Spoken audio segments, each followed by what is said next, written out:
Hello friends, welcome to the platform of Purvanchal IAS. This is our course on MPPSC. History of Madhya Pradesh is the subject that we are discussing.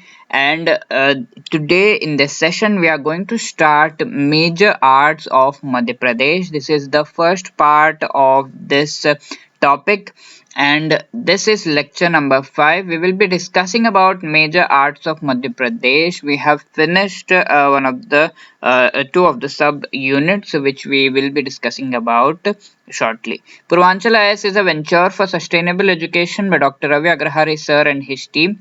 For online classes of rest of the subjects, you can download our app from the Google Play Store, or you can call us on these numbers. So, in our course, we have been discussing the history, culture, and literature of Madhya Pradesh. So, considering that, we have discussed the first two parts of this, wherein major events and major dynasties in history of Madhya Pradesh have been discussed. Contribution of Madhya Pradesh in freedom movement has been discussed. Now we are beginning to discuss major arts and sculpture of Madhya Pradesh. Okay, so in this way, by looking at the syllabus daily, so as you must be knowing, this is the first unit of the prelims exam of MPPSC. So we are discussing that. So looking at the syllabus, we'll be having an idea on what we have covered and what we are going to cover, right? So we are beginning a discussion on this, and then we'll move on to the rest of the parts.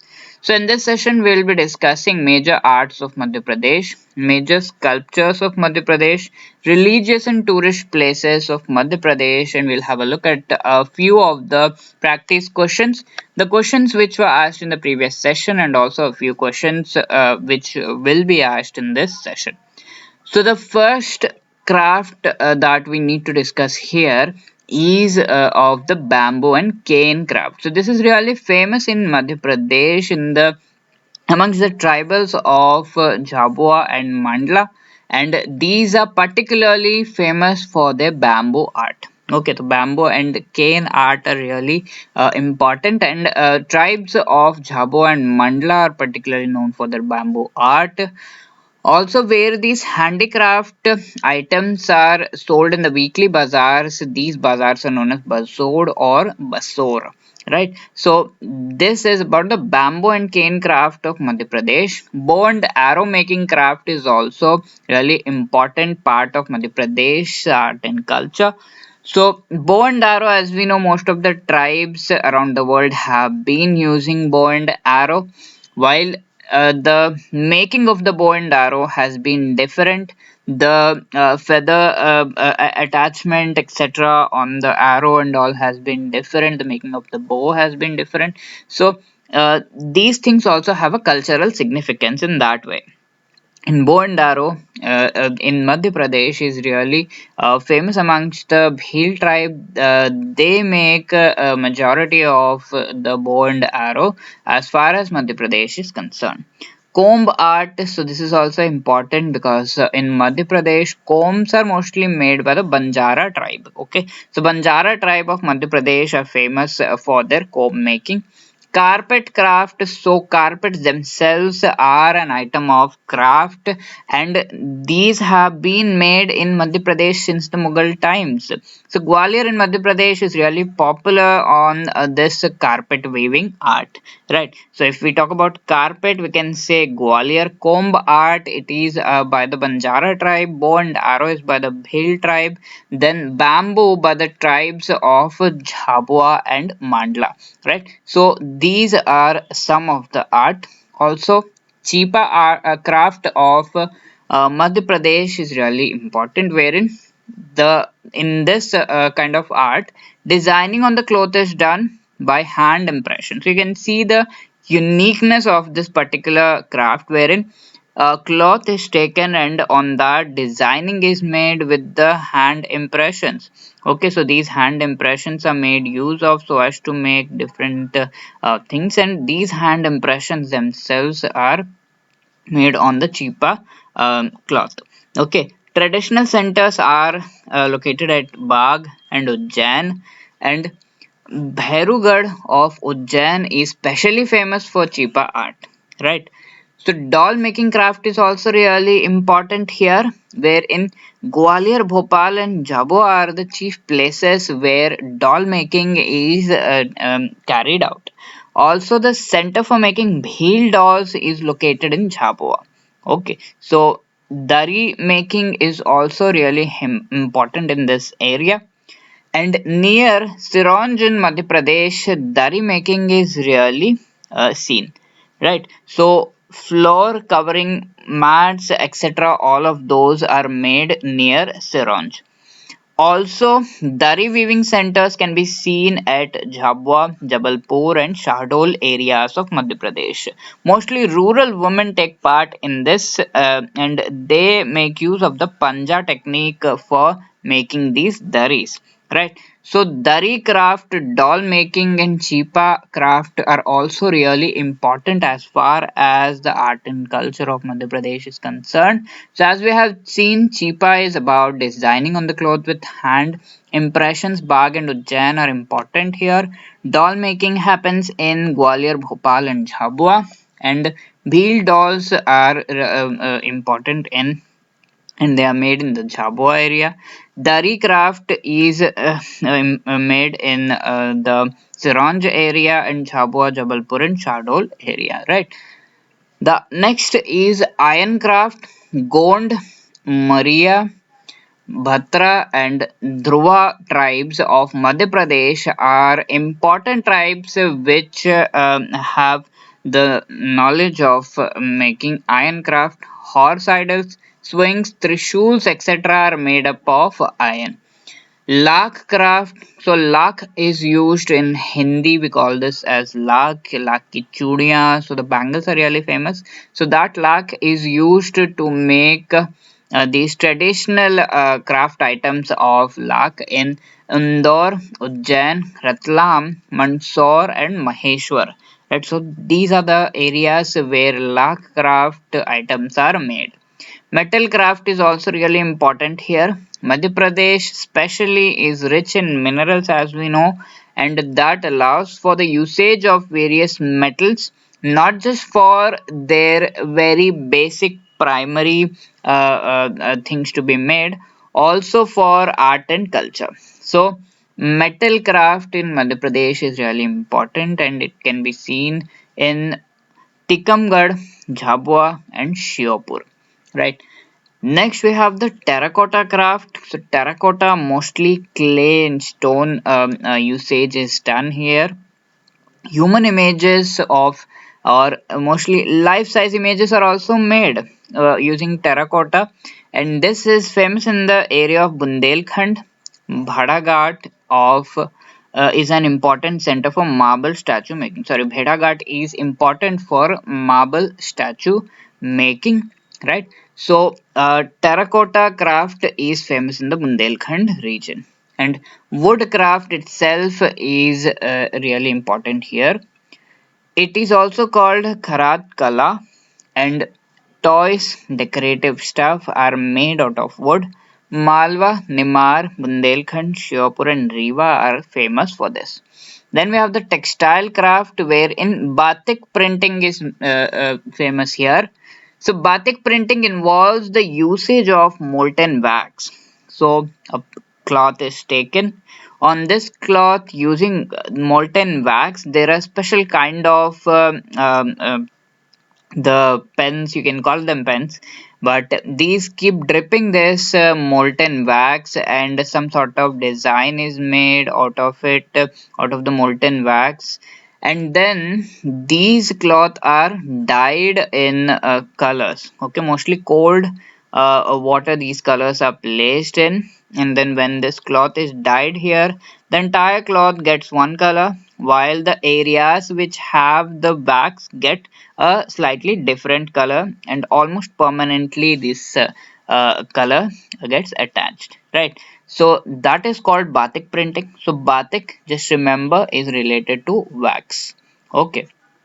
So this brings about a new kind of designing over the cloth, and so batik printing is important. And the areas of Indore, Bhairongad are the places in Madhya Pradesh where batik printing is specially seen. Saris, bed sheets, dress material, dupattas, etc. are made using batik printing. Then we have the block printing. In block printing, Chipa or Chipi community, which are found in Madhya Pradesh, really have this. And the artisans of this printing are called Rangres or Dyer. Okay, so block printing happens. The Chipa or Chipi community are involved in this, and also in Dhar district you will see block printing happening. They are largely found involved in bag printing works. Okay, so largely in Dhar district it is found, and they are involved in bag printing works.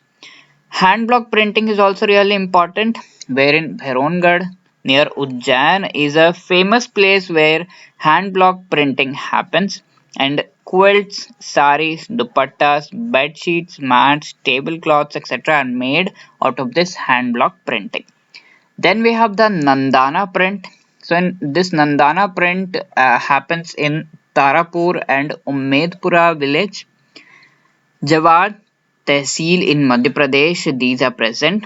And the specialities in Nandana print consists of traditional motifs of fast color. Okay, so Nandana print, this especially takes place. This is practiced in Tarapur and Ummedpura villages of Jawad Tehsil in Madhya Pradesh, and traditional motifs are used. Next important kind of art or the craft is zari. Zari is nothing but the embroidery. It is a kind of embroidery, and mostly golden colored thread is made use of for the zari. It is famous in Bhopal, and since Mughal times, this has been practiced in the area of Bhopal. Right. So in this Nandana, print and zari are important elements of Madhya Pradesh craft. Also, weaving craft is really famous of various areas of Madhya Pradesh. The Chanderi sari is really famous. It might be made up of cotton as well as silk, and obviously as it is manufactured in Chanderi, this sari has got that name. So a different kind of sari is made, and that is really important part of Madhya Pradesh satin culture. Similarly, Maheshwari saris are important here. Maheshwari saris again can be made up of cotton or silk, and traditional weavers of the area of Maheshwar make these saris, and so they are called Maheshwari saris. So obviously they are beautiful and durable, but the credit of establishing the industry of Maheshwari saris actually goes to Rani Ahilya Bai. Okay, so these are the things that you might want to remember. Chanderi sari in Chanderi, and both cotton as well as silk is made use of for making it.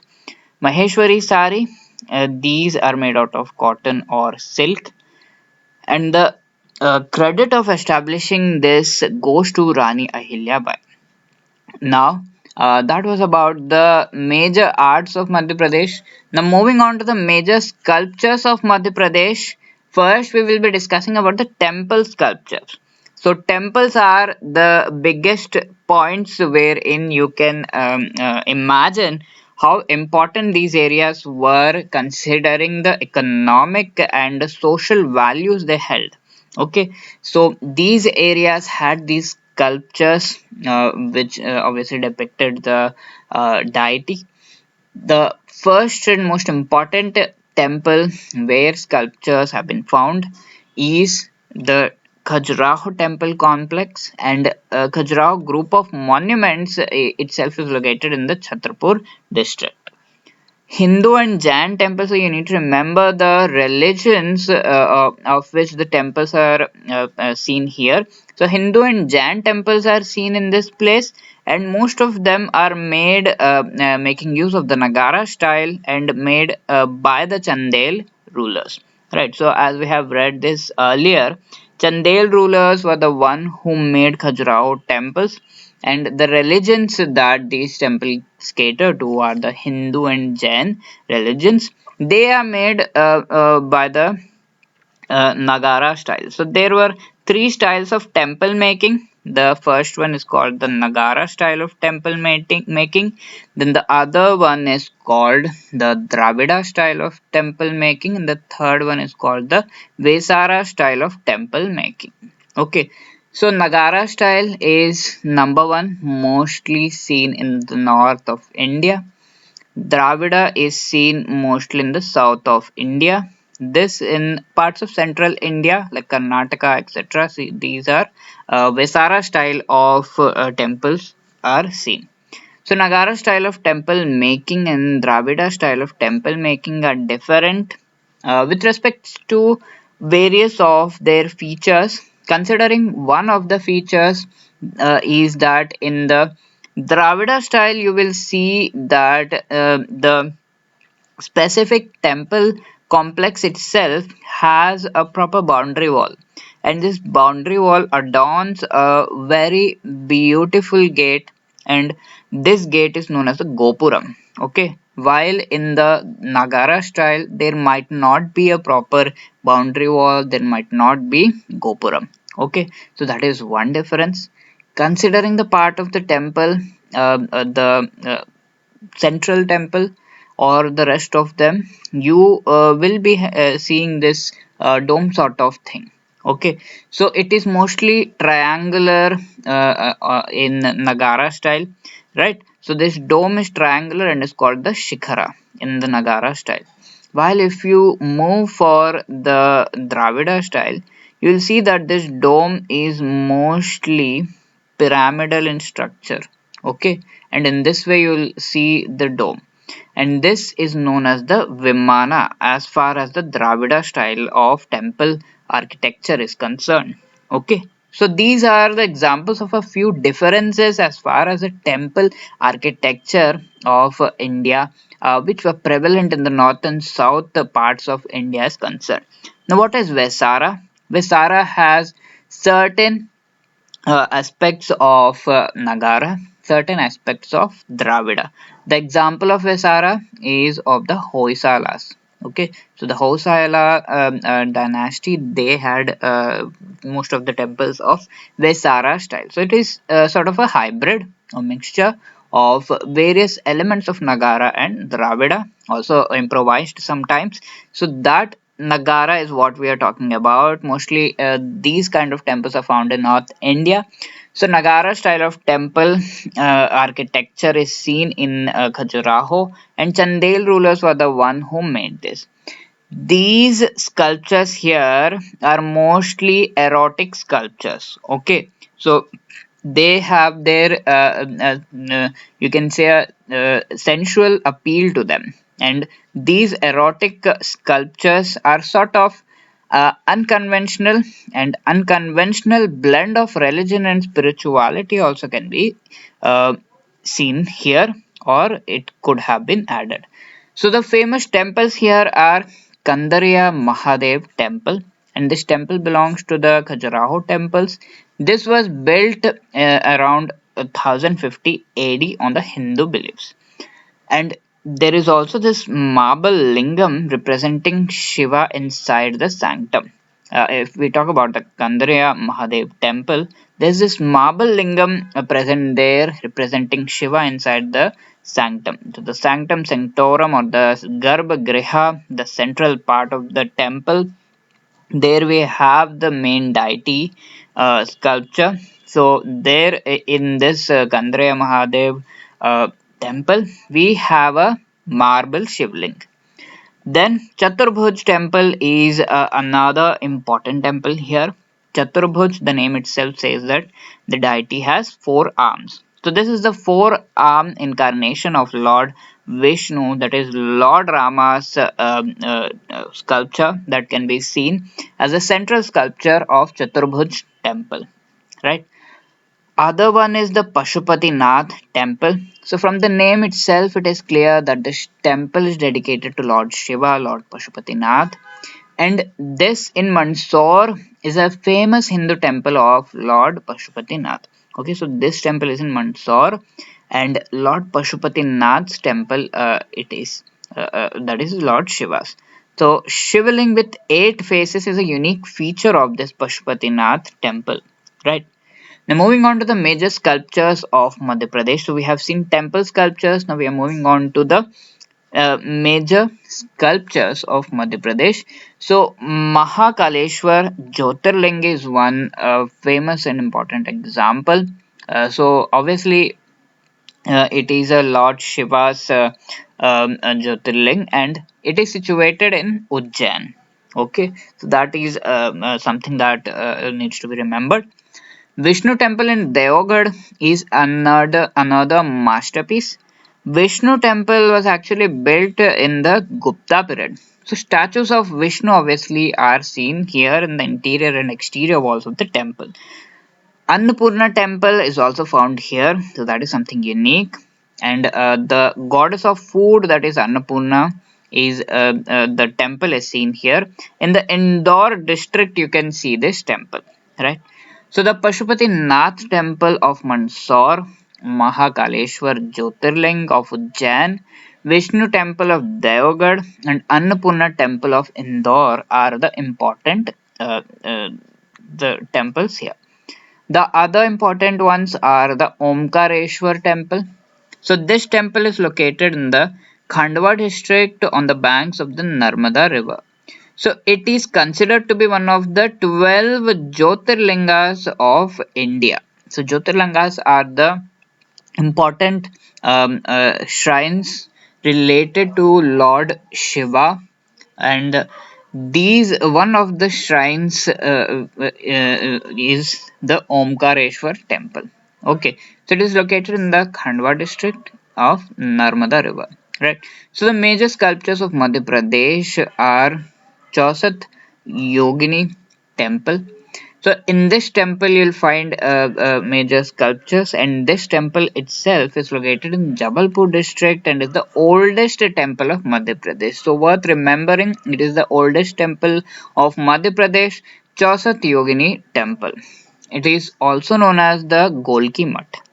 It was built in 10th century by the rulers of Kalchuri dynasty. Okay, so Chausat Yogini temple, Jabalpur, you will find it. It is the oldest temple of Madhya Pradesh, also called the Golki Mutt, and was built in 10th century by the Kalchuri dynasty. Then there is the Lakshmi Narayan temple of Bhopal. It is located obviously in the Bhopal district, and beautiful sculptures dating back to the 12th century can be seen here. The temple of Gwalior, Telika Mandir, Sasbahu temple, Chaturbhuj Mandir, and Surya Mandir are the important ancient temples of Gwalior. The Surya Mandir has a very gorgeous sculpture of Lord Surya in the temple premises. The temple's inside has marble with great construction, is what is said. Okay, so Omkareshwar temple, Chausat Yogini temple, and Lakshmi Narayan temple are important.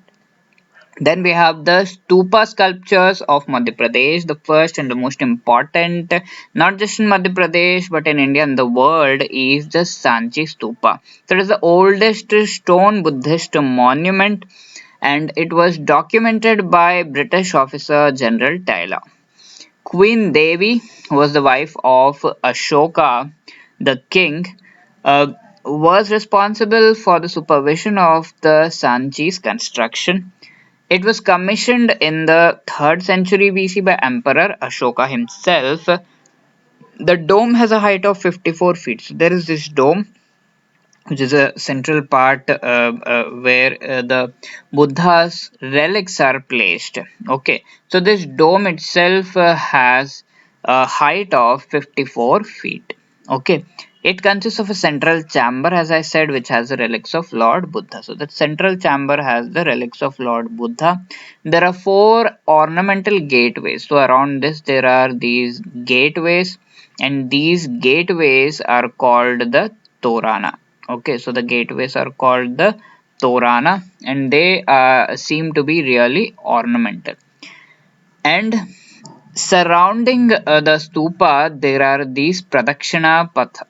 Okay, so the Pradakshina Path were constructed later on during the Shungas. During the age of the Shunga, these Pradakshina path were constructed, and these ornamental gateways are called the Torana. So that is the importance of Sanchi Stupa.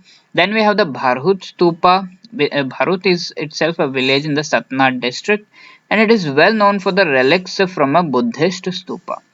And Bharut Stupa itself was first built by the Maurya king Ashoka in the 3rd century BC.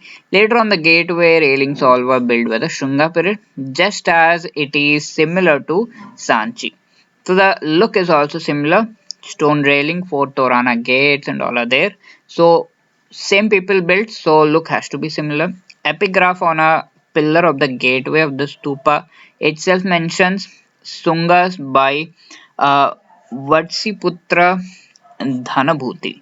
So they were responsible for parts of for the construction of the parts of the Bharut Stupa, and he was the famous donor for the Bharut Stupa. So the stupa sculpture also consists of the discussion on the swastika shaped stupa. So this is found in Singrauli by the Archaeological Survey of India, and 11 of these swastika-shaped stupas dating back to 6th century AD at a place called Buddha Danda, Bodh Dand.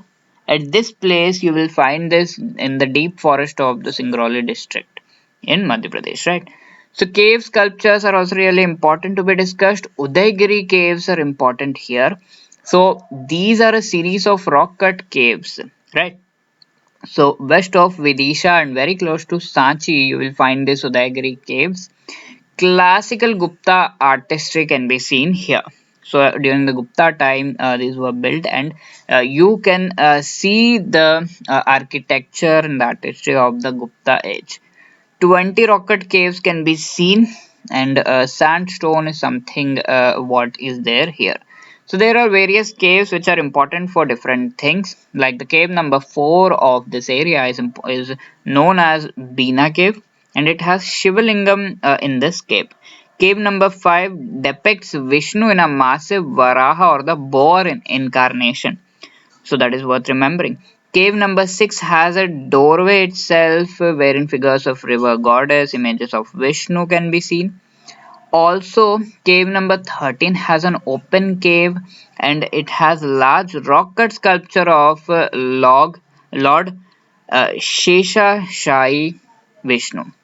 Cave number 19 has the figures of Ganga and Yamuna, right? So these are the important sculptures that you can find in this particular uh, series of caves.